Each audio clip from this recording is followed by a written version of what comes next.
saya share materi, mungkin dari Bapak Ibu sekalian mungkin ada yang mau ditanyakan dulu mengenai pertemuan kita yang pertama kemarin. Seandainya ada sesuatu yang mungkin Bapak Ibu sekalian belum paham, atau mungkin ada sesuatu yang saya sampaikan salah gitu ya, mungkin Bapak Ibu sekalian bisa menanyakan atau bisa kita diskusi bareng-bareng.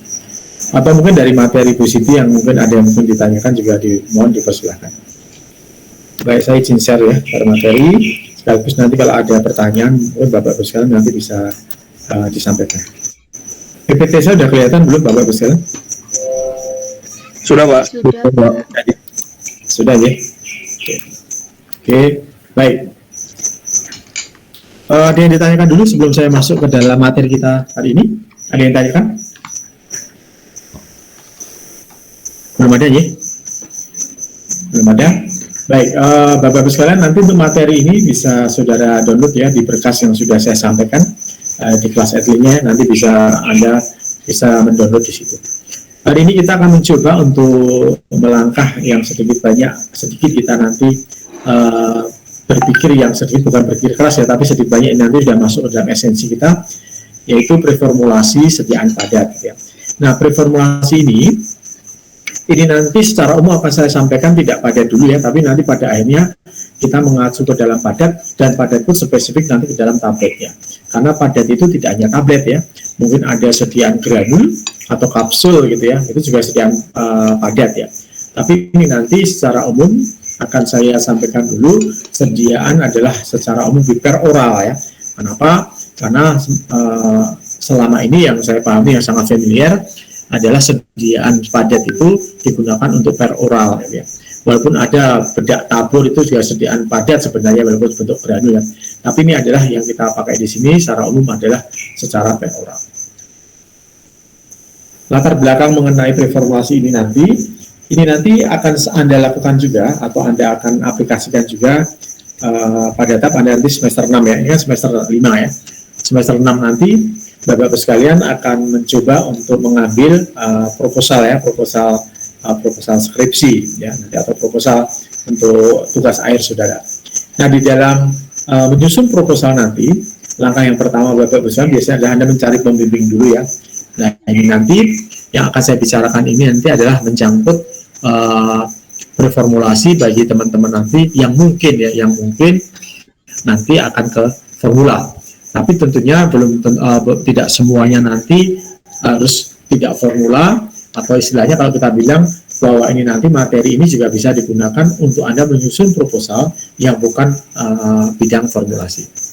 Jadi nanti pada tahap pertama Bapak-Bapak sekalian pasti mencari pembimbing dulu. Kalau formulasi yang orang formulasi, kalau orang bahan alam yang orang bahan alam, kalau farmakologi ya orang farmakologi, dan seterusnya. Biasanya nanti oleh pembimbing, setelah Anda mendapatkan pembimbing, nanti akan ditanyakan dulu mengenai judulnya apa gitu ya. Judul penelitian kamu itu apa itu, sediaannya apa, biasanya begitu, sediaannya apa dan judulnya apa gitu. Itu penting sekali. Kenapa? Karena sediaan ini nanti akan menjadikan jalan ceritanya menyangkut dari sediaan itu. Nah, sediaan itu tentunya nanti yang menyusun atau komponen yang menyusun dari sediaan itu. Nah, kira-kira apa yang akan jadi latar belakang untuk menyusun daripada sediaan yang akan saya buat untuk penelitian. Jadi yang pertama mesti sediaan dulu. Ya, sediaan dulu Anda tentukan dulu. Ya. Tentukan dulu sediaannya bentuknya apa, gitu. Apakah sediaan tablet, apa sediaan cair, atau sediaan nanti injeksi, dan macam-macam. Kalau sediaan padat, apakah sediaannya nanti bentuknya granul, atau kapsul, atau tablet, tentukan dulu.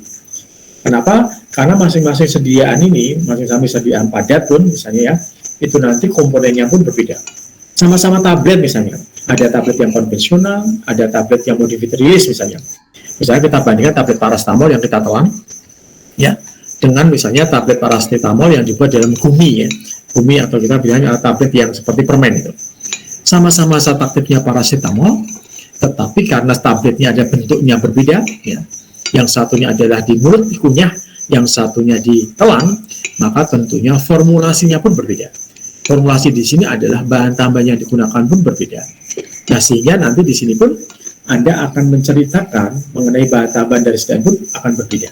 Jadi yang pertama pasti ditentukan dulu adalah bentuk sediaannya apa.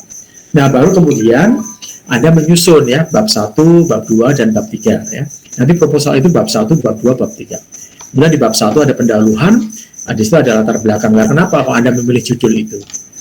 Itu nanti harus Anda ceritakan ya. Kenapa.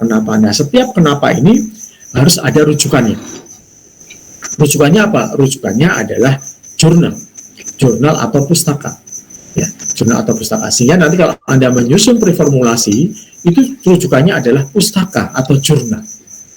Nah, kemampuan kita nanti dalam menyusun itu nanti akan menjadikan akan menentukan terhadap langkah kita selanjutnya. Nah, ini dalam Anda menyusun bab 1, bab 2, bab 3 ini adalah cerita, adalah namanya preformulasi. Sama. Kalau nanti teman-teman yang kerja di industri, apoteker yang bertanggung jawab di R&D biasanya di bagian riset dan pengembangan, itu biasanya dia juga melakukan pengembangan produk ya. Pengembangan produk dengan apa awalnya? Mesti preformulasi. Dan kemudian mendapatkan preformulasi yang sama. Nanti sama ceritanya pada waktu Anda nyusun nanti bab 1, bab 2, bab 3. Nah, pertanyaannya, kenapa ini preformulasi sangat penting sekali, menjadi kritis sekali di dalam membuat suatu sediaan nanti yang bermutu? Karena kalau Anda mengembangkan suatu produk di industri, ataupun nanti ada skripsi ya, membuat proposal, agar hasilnya nanti, ya sediaan yang kamu dapatkan nanti, goalnya adalah obat yang bermutu, atau sediaan yang bermutu. Apa yang bermutu itu? Ya aman, efektif, dan nyaman. Nah, untuk mendapatkan yang bermutu ini, yang goalnya nanti produknya bermutu ini, maka titik kritis penentu utamanya adalah preformulasi. Makanya preformulasi ini menjadi sesuatu yang sangat penting sekali. Preformulasi Anda salah, maka langkah seterusnya pun data yang Anda dapatkan nanti akan salah, akibatnya nanti akan mendapatkan produk yang tidak bermutu.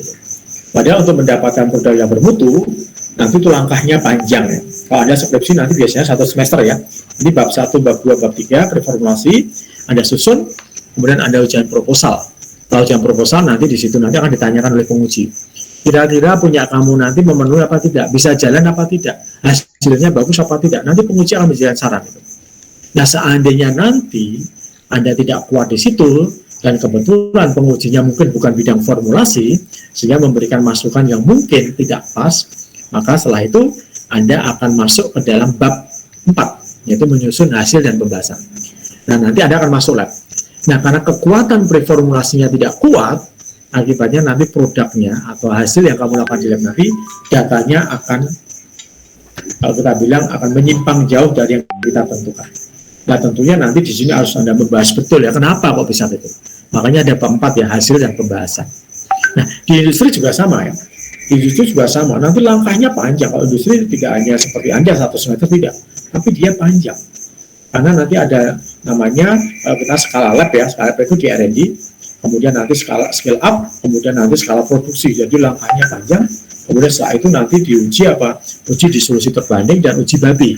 Setelah itu data masuk, baru dimasukkan ke dalam balai POM untuk mendapatkan nomor registrasi. Nah, karena waktunya yang panjang dan biayanya sangat mahal, maka penentu pertama adalah di tahap reformulasi. Jadi, goalnya nanti, hasil kita nanti sesuai dan kita harapkan sesuai dengan pustaka apa tidak itu sangat tergantung dari reformasi.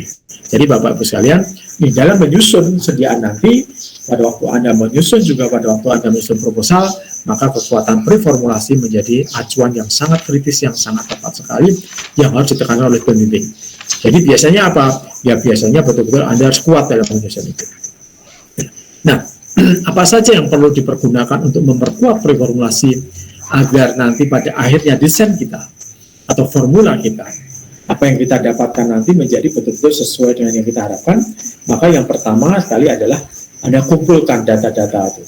Jadi preformulasi itu Anda tidak mengambil data di lab ya, tetapi Anda mencari pustaka.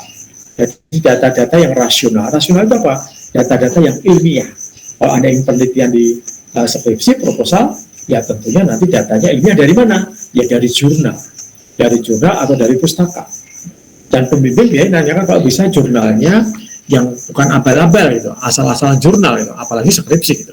Usahakan jurnal yang terindeks Scopus misalnya, jurnal internasional, atau kalau jurnal nasional yang terindeks Sinta gitu ya, atau minimal di Google Scholar. Diusahakan jangan menggunakan skripsi gitu. Nah, itu biasanya pembimbing akan memberikan itu. Kemudian kalau bisa jurnalnya 7 tahun terakhir atau maksimal 10 tahun terakhir. Tujuannya apa? biar data-data terupdate itu ada data-data yang terupdate atau data terbaru gitu. Nah, sehingga dari situ nanti kalau Anda mengumpulkan data-data itu secara rasional yang meliputi adalah data fisikokimia, fisikomekanik gitu ya, dan biofarmakokinetik ya, atau kalau kita bilang adalah data farmakologi gitu, atau farmakologi. Kekuatan ini nanti akan menjadikan Bapak Ibu sekalian nanti akan bisa menyusun proposal tadi, bab 1, bab 2, bab 3 akan lebih bagus lagi. Akibatnya nanti dengan Anda menggunakan jurnal yang sangat kuat itu nanti, Anda bisa menyusun metode yang tepat. Metode pembuatan yang tepat seperti apa gitu. Ini nanti juga menyangkut kalau tablet ya. Kalau Anda data-datanya itu nanti lengkap, nanti Anda bisa menentukan, oh ternyata nanti metode saya seperti ini. Kenapa? Karena sediaan saya yang saya buat seperti ini, dan data-data fisikokimia, fisikomekanik mengatakan bahwa aktivitas seperti ini loh gitu.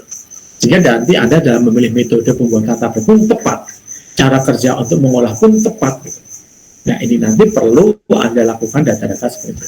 Sehingga pada akhirnya nanti dalam studi performance ini apa yang Anda dapatkan nanti adalah data-data yang sudah ada dalam pustakanya. Jadi Anda tidak mencari di lab ya, tapi Anda mencarinya nanti adalah data-data di pustaka.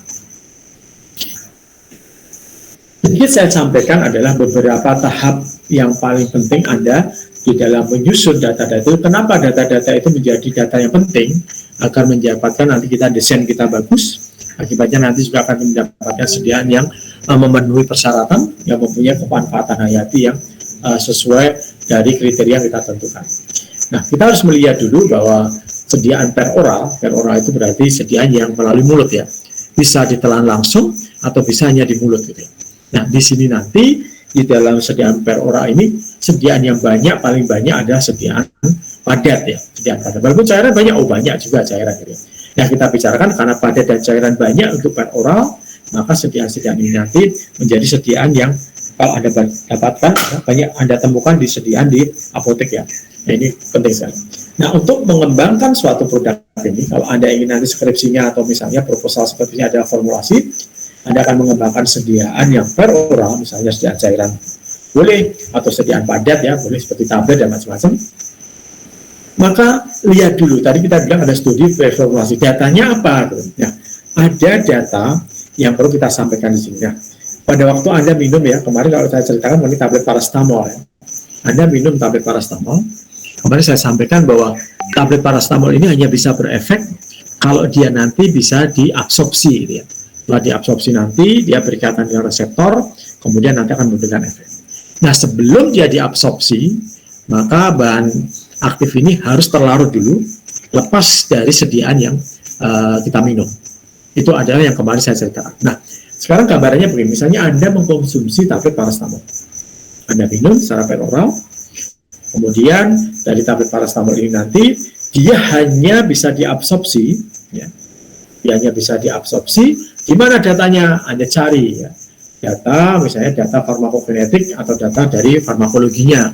Oh, ternyata bahwa tablet paracetamol ini ternyata efektif absorpsinya di mana? Oh, di usus gitu. Oke, di usus berarti kita lihat nanti ya.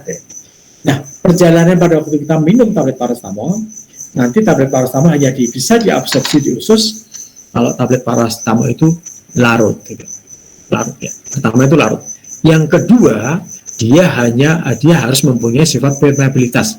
Permeabilitas itu ada sifat lipofil ya. Lipofil yang tinggi. Kenapa ini diperlukan? Karena dinding pencernaan kita, baik lambung atau usus, sifatnya adalah lipofil. Ya. Di sifat lipofil hanya bisa diterobos kalau bahan aktif kita mempunyai permeabilitas yang tinggi, lipofilitasnya tinggi. Kemudian yang ketiga adalah bahan aktif kita itu nanti bisa diabsorpsi di usus apabila bentuknya tidak berion. Nah, 3 parameter ini, data ini nanti harus Anda cari, dan ini nanti merupakan data fisikokimia dan data fisikomekanik gitu. Nah, fisikokimia dan mekanis sebenarnya jadi satu gitu ya. Nah, ini nanti data-data harus lihat, oh bahan aktif kita bagaimana kelarutannya. Oh, ternyata, pertanyaan kita kan saya muncul, kenapa Anda minum serbuk paracetamol dan tablet paracetamol, efeknya cepat mana gitu.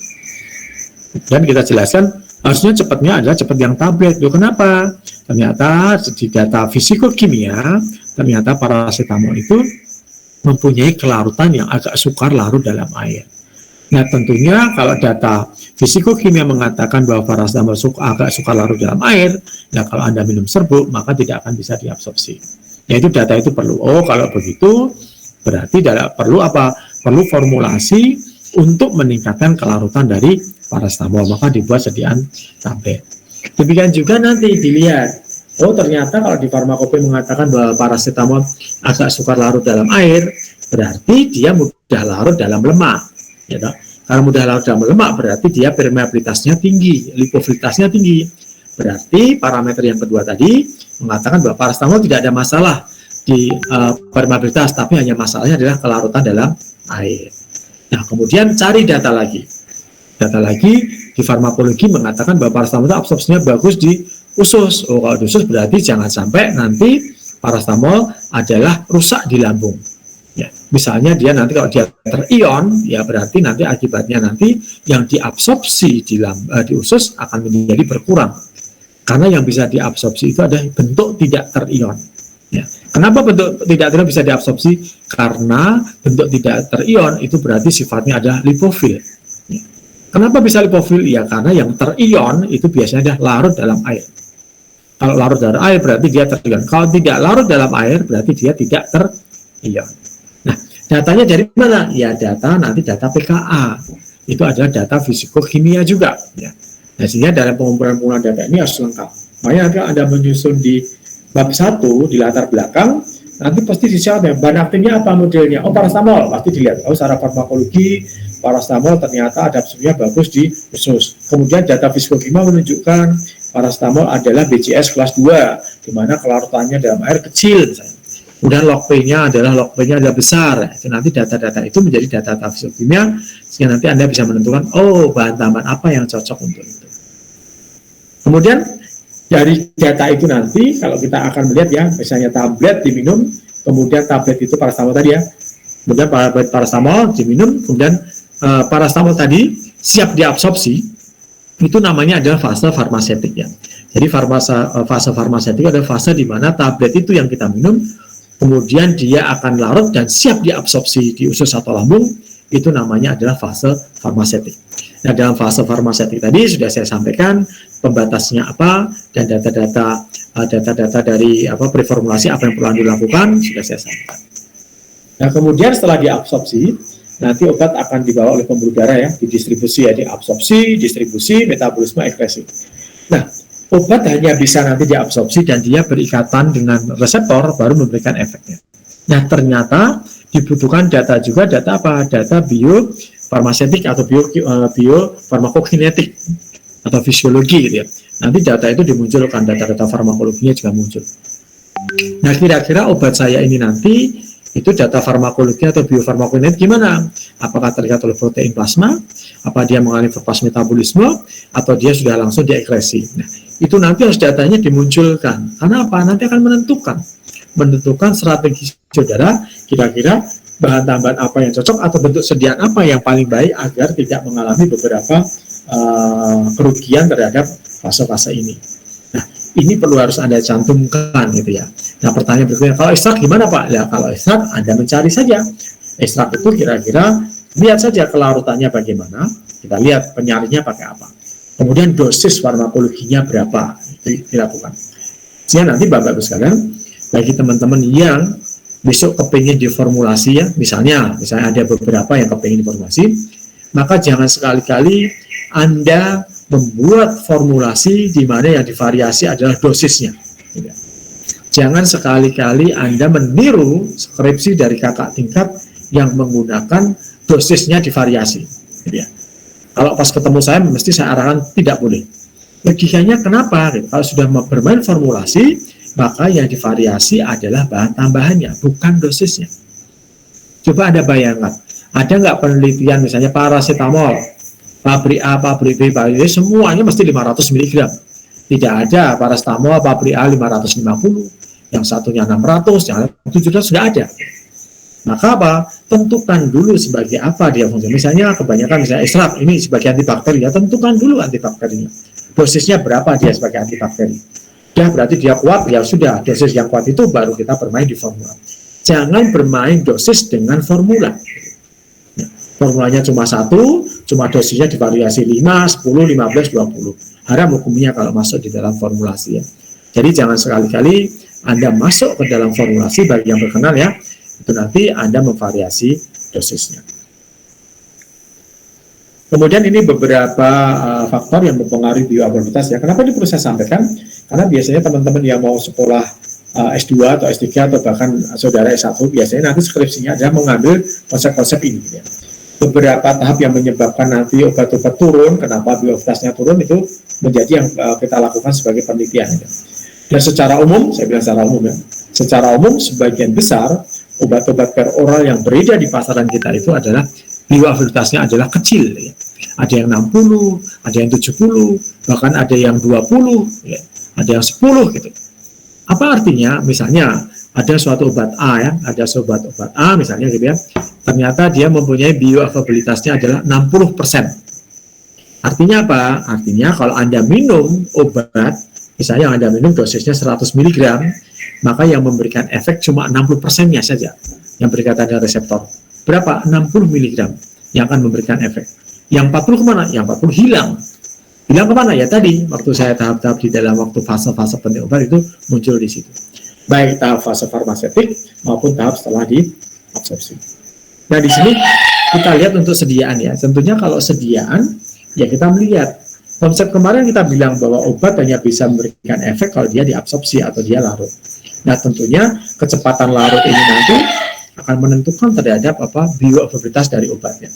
Jadi kalau kita bandingkan tablet dengan granul sama-sama paracetamol, efeknya cepat mana? Ya cepat granul. Kenapa? Karena granul tidak butuh waktu untuk hancur. Jadi dia langsung larut kemudian diabsorpsi. Demikian juga misalnya dengan larutan, cepat mana? Ya cepat larutan. Kenapa? Karena larutan tidak perlu ada fase waktu hancur, tidak perlu ada fase pelarutan. Langsung saja kita minum, dia diabsorpsi. Nah, ini adalah beberapa bentuk sediaan yang mempengaruhi terhadap bioavailabilitas dari sediaan. Yang kedua, ini ada faktor fisikokimia atau fisikomekanik yang tadi kita berikan ya. Fisikomekanik itu misalnya apa? Titik lembut, titik leleh, ukuran partikel itu adalah fisikomekaniknya. Nah kalau fisikokimia itu mengenai kelarutan, kemudian pKa, persen partisi dan macam-macam. Nah ini penting sekali. Yang kenapa? Ya tadi kita bilang bahwa obat hanya bisa diabsorpsi kalau dia larut. Ya. Maka Anda cari data fisikokimia kelarutannya di mana saat aktif. Kemudian permeabilitasnya, permeabilitas berarti Anda cari data koefisien partisi. Nanti datanya biasanya log P gitu ya, log P. Karena log P yang besar itu menunjukkan berarti dia sifatnya ada lipofil, permeabilitasnya yang tinggi. Kemudian cari pKa-nya. Ini gambarannya begini misalnya tadi kalau Anda kita bilang paracetamol ya, data farmakologi mengatakan bahwa dia itu ternyata absorpsinya bagus di usus gitu. Nah pada waktu kita minum obat itu pasti kita ketemu di lambung dulu.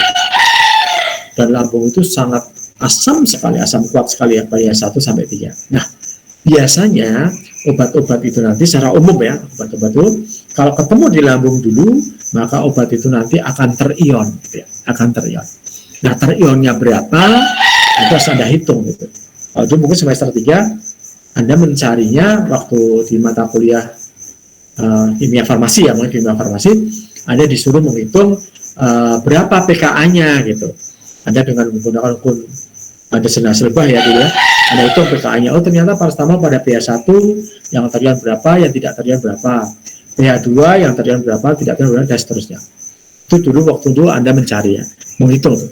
Nah sekarang tentunya kita tidak menghitung itu karena semuanya obat-obat sintetis terutama ya, itu sudah ada datanya, sudah ada pustakanya. Oh ternyata paracetamol pada pH 1 yang tidak terion berapa, yang terion berapa, sudah ada datanya, tinggal Anda mencari. Nah, apa maksudnya? Maksudnya dengan seperti ini nanti Anda strateginya bisa memilih. Oh, ternyata paracetamol dari data pKa menunjukkan pada pH 3 itu dia terionnya lebih dari 10%. Oh, kalau lebih dari 10% berarti kita tidak bisa menggunakan bahan tambahan yang biasa saja gitu. Berarti harus kita salut misalnya. Kita salut, tabletnya menjadi salut enterik. Tujuannya apa?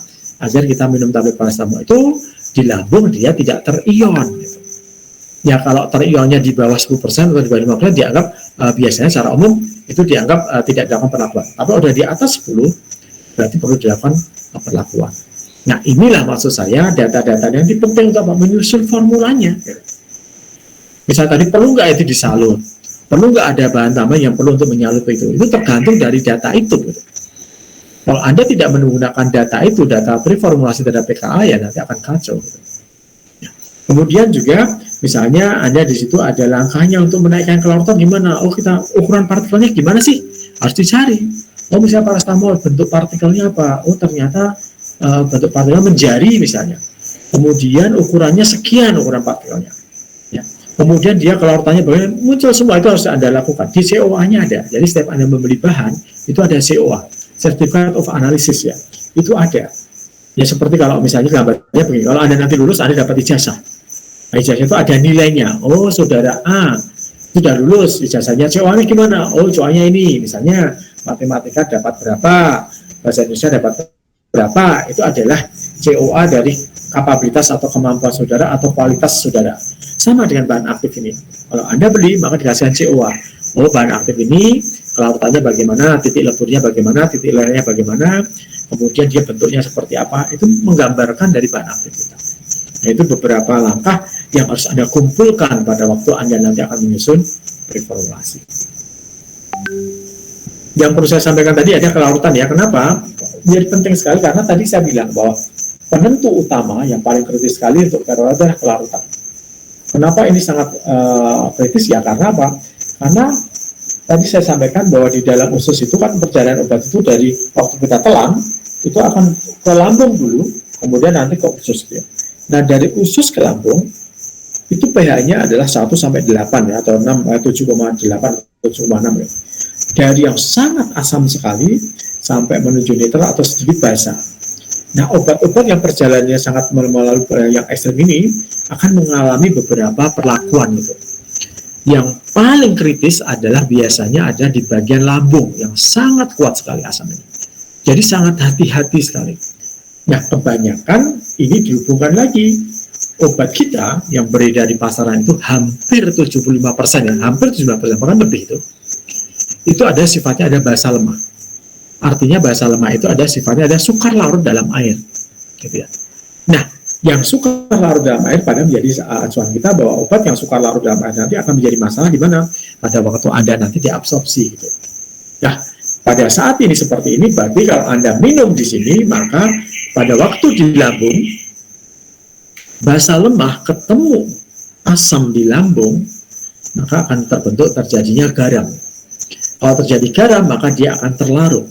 Kalau terlarut, maka dia akan terion. Nah, ini yang harus hati-hati. Sehingga data-data ini perlu Anda lakukan. Tadi saya berikan contoh paracetamol ya. Yang dari pH 1 itu tuh yang terion berapa, yang tidak terion berapa. Gitu.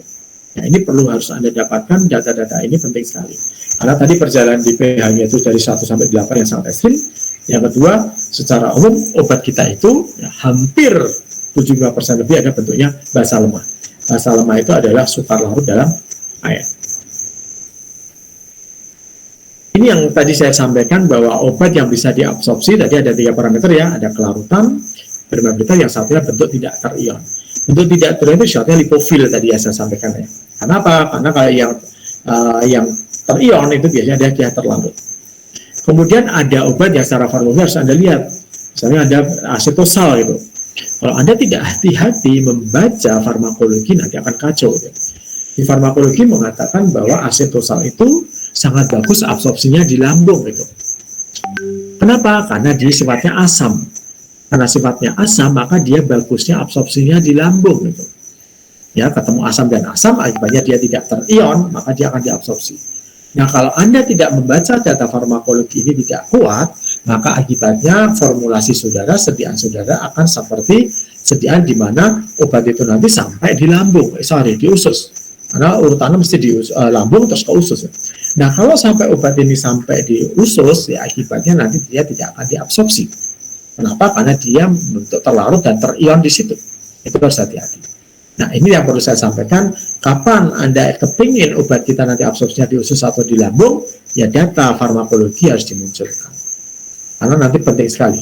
Sehingga kalau Anda menggunakan nanti tablet yang konvensional biasa, tablet seperti itu, ya akan menjadi masalah. Biasanya nanti untuk memperkuat itu, biasanya nanti ada sedia namanya tablet floating ya. Jadi diminum, tablet nanti akan mengapung di lambung. Kalau mengapung terus berarti dia tidak akan sampai di usus. Ada juga yang tablet mukoadhesif ya. Jadi begitu diminum nanti di lambung dia langsung menempel pada mukosa lambung, ya. Akibatnya dia menempel, maka dia tidak akan sampai di usus. Itu namanya tablet mukoadhesif. Ya. Nanti mungkin Bapak Ibu sekalian akan dijelaskan ya setelah nanti UTS ya. Kita ada pengembangan produk-produk konvensional ya. Jadi ada tablet yang dikembangkan modified release-nya. Nah, kebalikannya nanti kalau obat basa lemah, tentunya kalau basa lemah nanti dia akan banyak terion kalau di mana di usus di lambung ya. Karena apa? Karena dia ketemu basa, ketemu asam membentuk karat. Nah, secara umum memang obat kita itu absorpsinya paling bagus memang di usus ya. Karena apa? Karena luas permukaannya besar sekali. Sehingga kita harus membaca kira-kira data PKA-nya bagaimana. Karena secara umum obat-obat kita itu absorpsinya bagusnya di usus. Maka data PKA yang di lambung PA1 sampai 3 itu harus betul-betul Anda kumpulkan data PKA. Ini terion berapa, tidak terion berapa harus menjadi data yang sangat riskan sekali. Kemudian polimorfi adalah satu langkah untuk menaikkan kelarutan ya. Jadi kalau nanti di CO kan biasanya bahan aktif itu bentuknya kristal ya. Jadi observo, kristal dan macam-macam. Nah, kristal itu struktur kimianya itu sangat rigid, sangat kaku sekali, sangat kuat sekali. Sehingga kalau dia bentuknya kristal, biasanya dia akan sukar larut dalam air. Nah, untuk membentuk itu biasanya kita lakukan beberapa langkah polimorfi, yaitu merubah bentuknya ya. Kemarin kita lakukan dengan apa? Misalnya dengan spray ya, dengan spray atau dengan apa? Rekristalisasi. Jadi dilarutkan dulu, setelah dilarutkan kemudian pelarutnya diuapkan ya, nanti akan menjawabkan kristal lagi, tapi kristal yang terjadi ini itu akan tidak sekuat daripada kristal dari awal tadi. Ya, jadi terjadi polimorfi di sini. Sebagai contoh di sini ada novobiosin ya, novobiosin itu dibuat amorf, ternyata kelarutannya 10 kali lebih tinggi dibandingkan yang tidak dibuat amorf. Itu salah satu langkah untuk membuat polimorfi ya, bisa dengan spray, bisa juga dengan rekristalisasi ya, atau dengan fresh spraying bisa. Ini langkah-langkah itu penting sekali. Kemudian ukuran partikel yang paling perlu juga ya, di mana ukuran partikel ini nanti yang paling penting adalah memperkecil ukuran partikel, itu bukan meningkatkan kelarutan, tapi hanya mempercepat kelarutannya. Jadi di sini ukuran partikel di sini tidak menaikkan kelarutan ya, tapi dia akan mempercepat kelarutan saja. Jadi dipercepat. Jadi kalau misalnya Anda akan melarutkan ya, misalnya melarutkan gula batu dengan 1 liter air, kemudian gula batu itu dihancurkan ukuran partikel kecil, dia harus tetap larut dengan 1 liter air ya. Perbedaannya hanya apa? Antara gula batu dan gula pasir, maka kecepatan pelarutannya nanti akan berbeda ya. Jadi ukuran partikel itu adalah hanya mempercepat kelarutan. Nah, kenapa mempercepat kelarutan penting sekali? Ya, karena dengan percepat kelarutan semakin cepat, maka akan meningkatkan bioavailabilitasnya atau kemanfaatannya itu akan semakin tinggi. Tadi sudah saya sampaikan data PKA ya. Jadi kita nanti akan melihat data PKA-nya apa perlu sediaan kita nanti perlu kita salut apa tidak, yaitu kita harus dengan data PKA. Kemudian koefisien partisi. Tadi salah satu atau salah dua yang saya sampaikan bahwa parameter penting di dalam peroral selain kelarutan atau bentuk terion dan tidak terion ada salah satunya. Yang ketiga adalah koefisien partisi atau kita bilang permeabilitasnya. Nah, data koefisien partisi nanti biasanya datanya adalah log P ya. Jadi kalau nanti ada cari di fisikokimianya, berarti log P. P itu apa? Yaitu jumlah obat yang terlarut dalam oktanol. Oktanol itu non polar ya, dibanding dengan jumlah obat yang terlarut di air. Sehingga kalau P-nya besar, berarti yang larut di oktanol semakin besar, berarti nanti akan mendapatkan bahwa obat itu sifatnya adalah lipofil ya, lipofil. Maka datanya nanti pakai log P. Log P lebih besar dari 2, itu berarti nanti kita dapatkan dia nanti ada sifatnya adalah lipofil. Sehingga kalau lipofil nanti tentunya akan menyebabkan nanti absorpsi obat akan lebih cepat, lebih baik. Ini adalah wajib hukumnya bagi Bapak Ibu sekalian yang akan bermain di formula ya. Anda harus belajar, harus Anda baca mengenai BCS ya, Biopharmaceutical Classification System. Itu wajib Anda baca dan biasanya nanti di dalam proposal harus dimunculkan ya. BCS kelas 2, kenapa? Karena kelarutannya sekian, permeabilitasnya sekian, itu muncul di situ. Nah, yang paling penting dalam BCS ini itu adalah ada kotak-kotak itu ya. Kotak-kotak itu yang vertikal itu menggambarkan ada kelarutan dalam air ya. Kemudian yang horizontal dan mendatar itu adalah menggambarkan mengenai permeabilitas. Ada kotak 1, kotak 2, kotak 3, kotak 4 itu artinya apa? Artinya penggambaran dari sifat kelarutan dalam air dan permeabilitasnya. Nah, ada beberapa contoh obat di situ ya. Nah, di sini Anda tidak usah menghafalkan obatnya ya, karena obat itu beratus-ratus ribu, Anda tidak akan bisa menghafalkan gitu.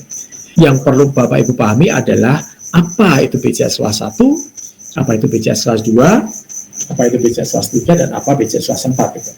Kita kasih contoh di sini misalnya BCS kelas 1 atau kelas amfifilik. Amfifilik itu amfibi ya. Jadi artinya dia mempunyai kelarutan dalam airnya bagus, permeabilitasnya bagus. Sehingga kalau kita kembalikan tadi bahwa obat hanya bisa diabsorpsi jika kelarutannya bagus, permeabilitasnya bagus, berarti kelas 1 itu tidak ada masalah. Tidak ada masalah diabsorpsi. Kenapa? Karena dia mudah, semuanya bisa diabsorpsi, bisa bagus masuk di situ. Nah, kemudian untuk kelas 2 ya, kelas lipofilik. Lipofilik itu berarti dia adalah, kalau kita lihat dia vertikalnya dia jelek, horizontalnya bagus, berarti dia kelarutan dalam airnya jelek, kemudian permeabilitasnya bagus. Sehingga obat-obat yang BCS kelas 2 ini, maka dia mempunyai masalah di mana? Ya kelarutan dalam air. Kalau seperti itu berarti apa? Berarti nanti di dalam preformulasinya, berarti Anda mencari bagaimana bahan tambahan yang bisa menaikkan kelarutan dari bahan aktif itu. Seperti contoh yang kemarin ada paracetamol. Oh ternyata paracetamol menurut BCS-nya ada dia BCS kelas 2. Di farmakope juga mengatakan dia suka larut dalam air gitu. Berarti dia BCS kelas 2. Kalau BCS kelas 2 berarti paracetamol itu nanti untuk agar bisa memberikan efek yang bagus, maka kita preformulasi menggunakan bahan tambahan yang mampu meningkatkan dari kelarutan paracetamol. Contohnya apa? Oh misalnya kita buat aja paracetamol tadi dalam bentuk polimorfi, kita buat amorf gitu misalnya. Atau kemudian paracetamolnya nanti kita rekristalisasi dulu gitu. Atau di dalam formula nanti kita tambahkan surfaktan untuk menaikkan dari paracetamol. Nah, ini hanya bisa Anda susun preformulasinya kalau Anda betul-betul tahu sifat fisikokimia dari bahan aktifnya. Kemudian kalau kelas 3 itu adalah kebalikan dari kelas 2 ya. Kelas 3 itu kelarutan dalam airnya bagus, permeabilitasnya jelek gitu ya. Ya tentunya nanti harus bermain bagaimana untuk meningkatkan dari permeabilitasnya. Bisa saja dengan apa? Misalnya dengan menggunakan surfaktan tapi yang sifatnya adalah yang lipofil. Yang di kelas 4 ini ada kelas yang sangat susah ya.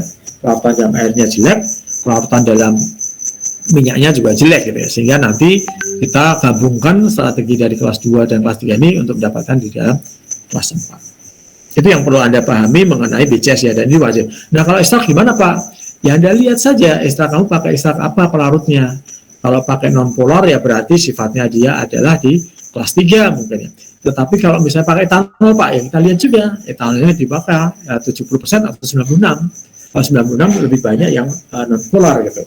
Tapi biasanya di ekstrak itu kebanyakan ada dia masuk di dalam kelas 2 atau kelas 4 sebenarnya seperti itu. Yang ketiga ini faktor fisiologi yang menyangkut mengenai ADME ya, ada absorpsi, distribusi, metabolis, dan ekskresi. Nah, apa itu absorpsi, distribusi, metabolis, ekskresi? Ya tadi waktu saya bilang bahwa obat setelah diabsorpsi nanti dia masuk pembuluh darah ya. Nah, sebelum dia ke reseptor tadi dibawa oleh aliran darah ya. Kemudian nanti di situ akan lihat ya nanti diikat oleh protein plasma apa tidak gitu. Kemudian kalau tidak terikat, dia mengalami metabolisme atau metabolisme apa tidak gitu. Nah itu adalah data-data itu perlu Anda dapatkan ya, data fisiologi atau data biofarmakokinetik ya. Itu perlu sekali harus Anda dapatkan. Nah kenapa ini penting ADME? Jadi kalau saya ceritakan begini ya, secara umum lagi saya bilang, kalau Anda minum obat, kemudian obat nanti masuk di dalam lambung, kemudian masuk dalam usus, terlarut, kemudian diabsorpsi. Nah setelah diabsorpsi, dia akan masuk pembuluh darah, dibawa oleh pembuluh darah nanti ya, kemudian masuk ke dalam hati. Setelah di hati juga masuk dalam jantung, kemudian setelah jantung nanti dia akan berikan masuk ke dalam reseptor atau berikatan dengan tempat aksinya. Setelah berikatan dengan reseptor, nanti dia akan memberikan efek. Itu secara umum. Nah, artinya apa? Artinya sebelum obat itu memberikan efek berarti apa? Sebelum dia berikatan dengan reseptor, ada beberapa hal yang menyebabkan obat itu nanti menyebabkan dia turun. Maka akibatnya bioaktivitasnya menjadi kecil gitu. Nah, ternyata ada obat sebelum dia berikatan dengan reseptor yang tadi saya bilang tadi ya, itu di dalam hati dia mengalami bypass metabolisme atau di metabolisme dulu gitu. Oh, dia di metabolisme itu berarti jadi apa ya? Lihat di literatur. Oh, obat A metabolisme jadi apa gitu. Nah, jadi apanya di sini sudah berbeda sifatnya dengan yang A tadi gitu. Jadi mungkin jadi apa ya dibaca pustaka gitu. Ya sehingga yang efek seperti A itu sudah berkurang karena hasil metabolisme pun menjadi produk B atau produk C yang berbeda efeknya dengan produk yang A yang kita minum. Nah, tentunya dengan seperti ini nanti mengakibatnya terjadi apa? Penurunan daripada obat itu memberikan efek atau penurunan terhadap bioavailabilitasnya. Nah, itu harus hati-hati. Data itu harus ada gitu. Nah, perkebalikan dengan itu nanti berarti bagaimana strategi kita agar obat-obat tidak mengalami perpas metabolisme gitu. Di situ ada beberapa contoh ya. Ada sediaan yang bebas dari perpas metabolisme karena tidak masuk ke dalam liver, ke dalam hati. Itu ada sublingual, bukal, rektal, intravena, dan internal, dan macam-macam. Kalau yang hubungannya dengan peroral apa? Ya berarti ada sediaan bukal dan sediaan sublingual, ya, masing-masing peroral. Kalau yang rektal dan intravena sudah tidak peroral lagi. Nah, kalau kita bicara peroral berarti ada dua ini. Kenapa bukal dan juga sublingual itu tidak mengalami perpas metabolisme? Penjelasannya di bawah itu. Di mana obat itu nanti dia tidak dibawa oleh vena porte, ya. Jadi setelah diabsorpsi dia masuk pembuluh darah dibawa oleh vena porte. Nah, tetapi kalau sublingual dan juga bukal tidak dibawa oleh vena porte, tapi oleh pembuluh darah yang lain. Akibatnya apa? Dia tidak masuk ke dalam hati. Kalau tidak masuk dalam hati berarti apa? Ya dia tidak mengalami perpas metabolisme. Gitu. Jadi dia nanti masuk pembuluh darah, kemudian langsung masuk ke dalam jantung, kemudian setelah jantung nanti berikatan dengan reseptor ya. Setelah berikatan dengan reseptor baru kemudian dia di metabolisme, kemudian diakresi. Sehingga apa? Sehingga obat ini nanti tidak mengalami perpas metabolisme dulu, tetapi dia langsung berikatan dengan reseptor, setelah berikan efek, baru kemudian dia mengalami metabolisme. Data ini penting sekali harus Anda lakukan. Nah, bagaimana pertimbangan formulasinya gitu ya? Sehingga nanti Bapak-Ibu sekalian kalau merancang suatu formula sediaan tablet, maka yang pertama adalah tentukan dulu ukurannya, seperti yang kemarin saya bilang ya. Untuk dosis kecil dan dosis besar harus ditentukan dulu gitu ya. Kenapa? Ya karena dosis kecil dan dosis besar tentunya bahan tambahannya pun harus berbeda jumlahnya gitu. Karena apa? Karena bobotnya berbeda. Kemudian saya contoh misalnya dexamethasone 0,5, kemudian nanti paracetamol 500, ya tentunya bobot tabletnya akan berbeda. Yang dosis kecil tadi bisa 100 mg, yang dosis besar 700 mg. Harus tentukan dulu, kemudian tentukan berat tabletnya. Nah kemudian Anda baca di COA-nya. Stabilitasnya bagaimana bahan aktifnya, lihat fisikokimianya, lihat atau fisikomekaniknya, ukuran partikelnya bagaimana, titik leburnya, titik lain bagaimana, kemudian dilihat lagi, kira-kira bahan aktif saya nanti stabil nggak dengan air, stabil nggak dengan panas gitu ya. Kalau dia tidak stabil, oh berarti nanti hubungannya dengan apa? Metode yang kamu pilih gitu. Oh berarti secara fisikokimia ternyata bahan aktif kita tidak stabil dengan air atau dengan panas, berarti jangan sampai dengan metode granulasi basah gitu. Oh, tetapi juga dia tidak tahan dengan tekanan pengempaan. Oh, berarti jangan pakai granulasi kering gitu. Nah, tentunya sifat fisikokimia nanti akan menggiring Bapak Ibu sekalian di dalam pemilihan metode. Nah, pemilihan metode ini nanti akan menentukan terhadap bahan tambahan apa. Kemarin saya bilang, antara bahan tambahan untuk granulasi dan kempal langsung sangat berbeda. Gitu. Baik contoh misalnya, kemarin ada Avicel PH102 dan Avicel 101. Nah, kapan kita memilih itu tentunya tergantung metode kita. Kalau Anda milihnya kempal langsung, kok Avicelnya PH101 ya salah. Gitu. Karena apa? Karena bentuk partikelnya berbeda-beda. Nah, itu betul sekali. Kemudian kelarutan. Nah, dari kelarutan itu Anda lihat, kira-kira BCS kelas berapa dia obat kita ini nanti. Oh, ternyata kelas 2, oh ternyata kelas 1. Ya, berarti Anda harus menentukan. Kalau kelas 1 itu berarti tidak ada masalah, berarti bahan tambahan apa yang cocok. Kalau kelas 2 itu masalahnya apa, oh berarti nanti bahan formula saya ada seperti ini. Nah, itu perlu harus Anda lakukan gitu ya. Nah, ini nanti menyebabkan apa? Beberapa pertimbangan formulasi ini nanti pada akhirnya apa? Akan mendapatkan produk yang stabil, yang pada akhirnya nanti dapat meningkatkan ketersediaannya. Ya, dari nomor 11 dan nomor 12 nanti akan menentukan itu. Itu penting sekali. Ya. Apakah Anda memilih metodenya apa, kemudian nanti melihat kelarutannya bagaimana, stabilitasnya bagaimana, dan bahan tambahan apa yang cocok untuk itu. Itu penting sekali untuk Bapak Ibu lakukan di dalam teknik reformulasi. Yang terakhir mengenai langkah-langkah reformulasinya adalah yang pertama tadi ya, tentukan bentuk sediaannya apa, apakah tablet konvensional, apa tablet yang modified release. Gitu. Jadi yang saya bilang misalnya sama-sama paracetamol yang konvensional dan paracetamol yang tablet hisap mesti berbeda. Berbeda apanya? Ya berbeda bahan tambahannya. Anda pakai paracetamol yang hisap menggunakan bahan pengisinya laktosa yang ngawur gitu. Kenapa? Karena rasanya tidak enak. Demikian juga kebalikannya, kalau Anda konvensional paracetamol miliknya manitol yang ngawur lagi. Kenapa? Karena rasanya yang enak dan harganya mahal akan tidak digunakan kalau kita telan. Jadi tentukan dulu ketersediaannya. Setelah itu baru nanti Anda akan bisa menentukan terdapat sifat dari bahan aktifnya gimana, secara fisikokimia, fisiomekanik, dan biofarmakokinetik dari bahan aktifnya. Cek dulu data-datanya itu. Nah, setelah itu mendapatkan, baru Anda pilih, oh ternyata saya memilih metode ini karena data fisikokimia saya ada seperti ini gitu. Kemudian dari situ, dari metode ini berarti Anda, oh formula saya berarti ini loh gitu. Formula saya pilih bla bla bla bla bla bla gitu. Nah, setelah ditentukan ini, baru Anda tentukan berapa komponennya. Seperti yang kemarin simulasi saya, ya misalnya sekian 3%, ya kalian berapa dan macam-macam. Anda hitung gitu. Setelah menentukan, dihitung kembali komposisi formula, baru kemudian Anda membuat skema kerjanya, cara kerjanya, dan dilakukan evaluasi. Nah, evaluasi ini harus Anda tentukan gitu ya. Tentukan apa yang ada di farmakope dan apa yang tidak ada farmakope, dan Anda melihatnya di jurnal gitu. Itu yang perlu kita sampaikan, bahwa saya karena tidak semua evaluasi dari tablet itu ada di farmakope, tapi ada di pustaka atau di dalam jurnal yang lain. Jadi harus Anda tentukan, harus Anda paham. Misalnya antara uji tablet hisap dengan tablet yang konvensional mesti berbeda, karena tablet hisap mesti ada uji rasa. Ya, apalagi kalau nanti FDT, ada uji di mana hancurnya di bawah 1 menit. Kalau konvensional di bawah 15 menit itu, jadi berbeda. Nah, perbedaan ini harus Anda tahu sediaan saya apa. Gitu. Kalau Anda sediaannya FDT, kalau Anda menggunakan pustakanya menggunakan yang konvensional, ya tidak boleh gitu. Itu yang perlu saya sampaikan dari Bapak-Ibu sekalian untuk langkah-langkah performasi, sehingga nanti besok minggu depan kita akan mencoba untuk mengolah itu dan kita akan mengevaluasi. Ya. Jadi pertemuan kita besok yang terakhir adalah kita mengaplikasikan dari apa yang sudah kita sampaikan. Demikian Bapak-Ibu sekalian, misalnya ada yang ditanyakan, monggo. Halo Bapak-Ibu sekalian. Pak, izin bertanya Pak. Ya, silakan. Ini Pak, misalnya kan mau bikin formulasi gitu Pak. Biasanya itu kan kalau di literatur yang stoklis itu loh Pak, itu kan cuman range-nya disebutkan itu range-nya itu besar Pak. Misalnya untuk laktosa yang buat binder gitu 5-20%. Terus itu menentukan persenannya biar pas itu gimana ya Pak? Itu maksudnya Anda beli laktosa misalnya gitu ya, ada ukurannya begitu?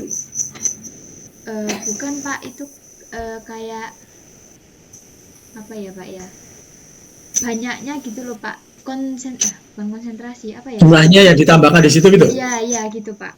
Oh ya kemarin kan oke. Kemarin kamu masuk nggak itu waktu pertemuan saya pertama itu? Nah, iya Pak, masuk. Oh ya wes gini, kemarin kan saya bilang bahwa di dalam memformulasi tablet itu selain bahan aktif kan ada bahan tambahan ya. Nah, langkah-langkah Anda menyusun bahan tambahan itu yang pertama, satu, tentukan dosis zat aktifnya berapa. Kemudian tentukan bobot tabletnya berapa gitu ya. Misalnya kemarin contohnya kita kan paracetamol 500 mg, berarti saya tentukan bobot tabletnya 700. Berarti bahan tambahannya di situ sebanyak 200 ya. Terus gimana cara menentukannya? Pertama, tentukan berat dari penghancurnya, karena penghancurnya kan di pustaka ada. Penghancur yang digunakan itu antara sekian sampai sekian, kan ada itu. Tentukan, dihitung. Kemudian tentukan pengikatnya, pelicinnya. Pelicinnya misalnya ambil syarat, berapa di pustaka? Antara 0,5 sampai 2. Oh, saya milih 1, ya 1. Kemudian tentukan pengikatnya. Pengikatnya pakai apa? Oh, saya pakai karena granulasi basah, saya pakai gelatin. Oh ya, gelatinnya berapa persen? Sekian sampai sekian. Oh, saya milih yang ini, tentukan. Kemudian setelah itu semua ditentukan, baru pengisinya itu ditentukan terakhir. Contoh pengisi apa? Laktosa. Berarti laktosa itu kalau pengisi nggak usah ditentukan dari semuanya, tapi namanya pengisi pasti dia lebih banyak dibandingkan dengan bahan tambahan yang lain. Bahan tambahan lain apa? Bisa pengikat, bisa penghancur, bisa pelicin, karena namanya pengisi pasti lebih banyak. Bahkan kadang-kadang di formula itu bahan pengisinya lebih banyak dari semuanya. Contohnya misalnya dexamethasone. 0,5 miligram ya bahan aktifnya, kemudian berat tabletnya 100. 100 itu berarti hampir 99,5 miligram itu adalah bahan tambahan. Nah, bahan tambahannya berapa ya? Tadi 1% dari 100 cuma berapa, pelicinnya berapa, dan macamnya. Isinya itu paling banyak ini adalah pengisi laktosa. Jadi laktosa atau pengisi itu dihitung terakhir dan dia mesti banyak. Nah, ringnya berapa kita tidak usah tahu. Yang penting nanti dari situ itu ada bobotnya berapa. Itu semuanya nanti karena apa? Karena penghancur, pelicin dan pengikat sudah ditentukan dan biasanya adalah dosisnya kecil. 1%, 2%, 3%. Apalagi pelicin itu hanya 1% itu. Ya, jadi pengisi tidak usah melihat berapa, karena ada pengisinya macam-macam. Ada sekian persen, ya tergantung di situ nanti formulanya berapa. Yang jelas pengisi dihitung terakhir dan dia pasti paling banyak. Tetapi kalau penghancur, pelicin dan pengikat harus ditentukan. Karena tidak bisa kita harus berapa persen tidak ada, ya. Tapi kalau pengisi tidak ada, berapa persen tidak ada, nggak ada. Tapi yang itu harus ada. Ya, jadi intinya kita tidak melihat pengisinya berapa persen tidak, tapi dihitung terakhir dibutuhkan bobot tabletnya terakhir berapa. Gitu ya. Oh iya Pak, itu Pak. Terus itu nentukan persenannya itu loh Pak yang bingung.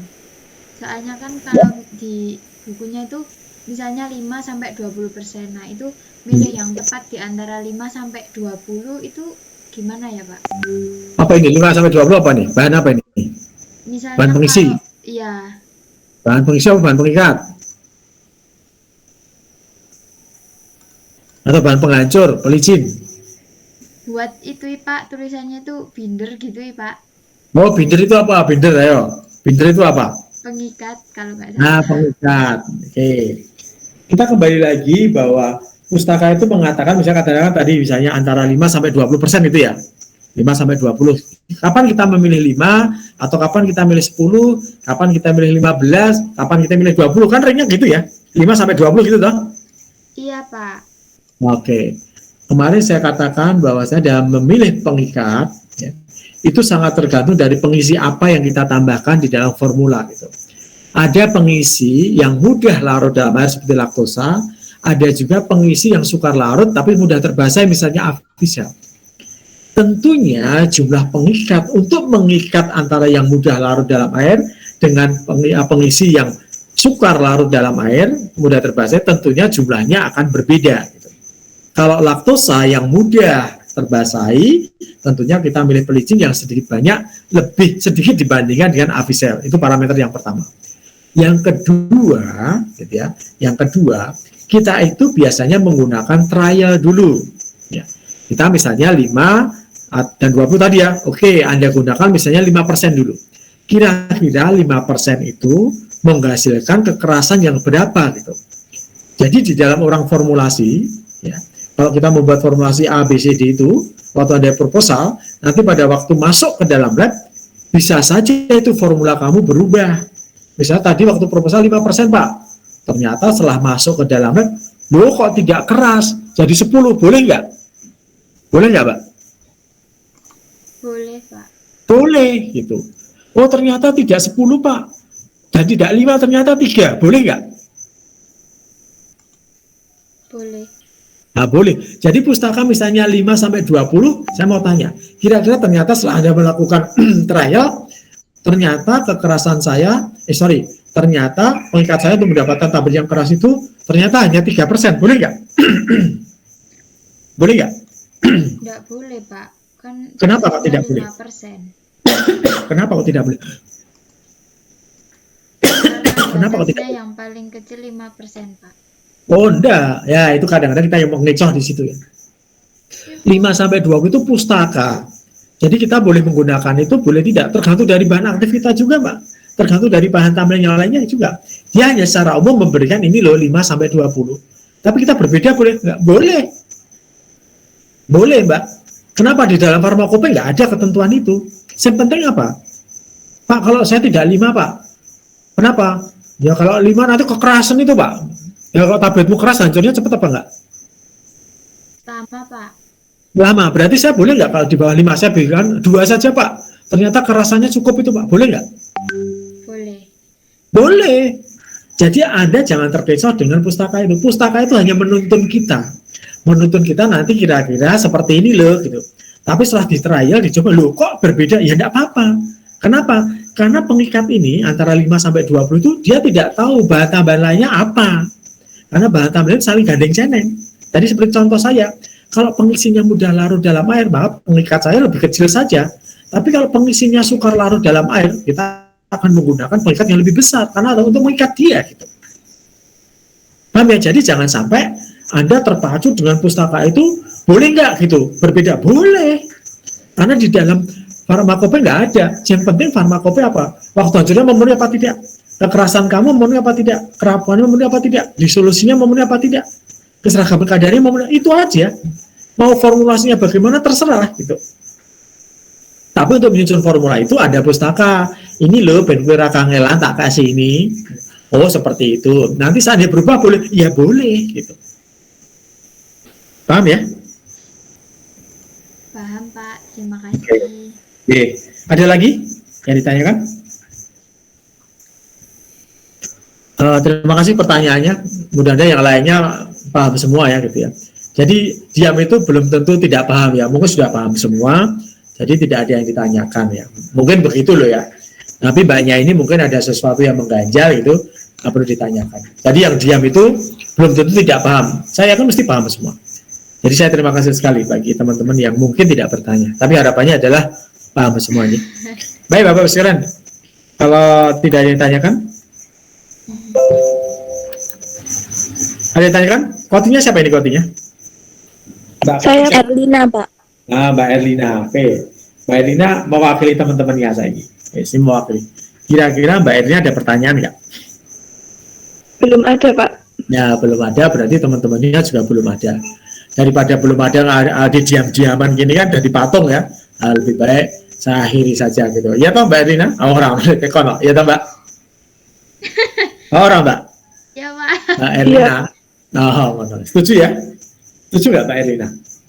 Setuju Pak. Oke. Setuju ya. Ya, aku jawab-jawabkan karena aku setuju. Baik Bapak Ibu sekalian, terima kasih atas masukan dan diskusinya ya. Mudah-mudahan yang satu tadi mewakili teman-teman semua. Buat besok yang praktikum dengan saya hari Jumat ya. Mungkin kalau ada ya, salah satu atau salah dua, tolong sampaikan ke teman-teman. Kita besok masuk ke pretest 2 ya. Pretest 2-nya adalah metode granulasi dan gempa langsung ya. Jadi kita masih pretest yang kedua. Ada yang kelompok ini besok praktikum dengan saya? Hari Jumat? Sudah kemarin, Pak. Pertanyaan saya, ada enggak yang di sini kok? Ada enggak? Sepertinya Nggak ada? Pak. Oke. Baik, kalau tidak ada, ya nanti saya sampaikan. Mungkin bisa disampaikan ke kelompok yang ya Mbak ya, minta tolong ya. Saya kan belum japri saya. Nanti sampaikan bisa japri ke Pak Ilham itu kodenya. Itu Mbak Erlina ya, dan teman-teman sekalian ya. Terakhir saya pertanyaan saya. Tidak ada yang ditanyakan Mbak Erlina? Belum ada, Pak. Oke, alhamdulillah tidak ada. Saya bisa sarapan lagi nih. Baik, terima kasih Bapak-Ibu sekalian. Mudah-mudahan ada manfaatnya. Mohon maaf bagi Bapak-Ibu sekalian saat ini.